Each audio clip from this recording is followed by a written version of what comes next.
ഈ ബിസിനസ്സിലേക്ക് വരണമെന്ന് ആഗ്രഹിക്കുന്ന യങ്സ്റ്റേഴ്സിന് അല്ലെങ്കിൽ യങ് ഓൺടർപ്രണേഴ്സിന് സാർ കൊടുക്കുന്ന ഒരു അഡ്വൈസ് എന്തായിരിക്കും? പലതരത്തിലുള്ള ബിസിനസ്സുകൾ വളരെ സക്സസ്ഫുൾ ആയിട്ട് നടത്തിക്കൊണ്ടുവരുന്ന ഒരു ബിസിനസ് സംരംഭകൻ എന്നുള്ള നിലയിൽ ഞാൻ മുമ്പേ പറഞ്ഞ മാനദണ്ഡം വെച്ച് കഴിഞ്ഞാൽ നല്ല ബിസിനസ്സുകാരനല്ല. നല്ല ബിസിനസ്സുകാരനാണെങ്കിൽ എവിടെയൊക്കെ ലാഭം ഉണ്ടാക്കാവോ, എവിടെയൊക്കെ കാശുണ്ടാക്കാവോ അവിടെയെല്ലാം ചാടി വീഴേണ്ട ഒരാളാണ്. ഒരു ടെലിവിഷൻ ചാനൽ നടത്തിയിട്ട് അത്രയും പരസ്യം ഉണ്ടാക്കാനുള്ള സാധ്യത ഉണ്ടായിട്ട് ഉണ്ടാക്കാത്തവൻ ബിസിനസ്സുകാരനല്ല. അപ്പോൾ ആ നിലയ്ക്ക് ഞാനൊരു നിങ്ങളുടെ യോഗ്യത മാനദണ്ഡത്തിൽപ്പെട്ട ഒരാളല്ല.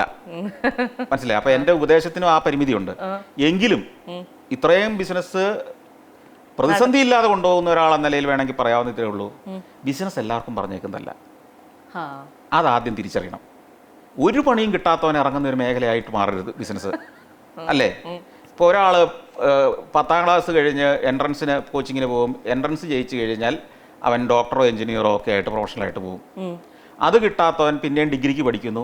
അവിടെ കുറച്ച് കഴിഞ്ഞ് B.Ed എന്തെങ്കിലും പഠിച്ചൊരു അധ്യാപകനോ മറ്റെന്തെങ്കിലും പ്രൊഫഷനിലേക്ക് പോകാൻ നോക്കുന്നു, അല്ല റിസർച്ച് പോലുള്ള മേഖലയിലേക്ക് പോകാൻ നോക്കുന്നു. അതും പറ്റുന്നില്ല.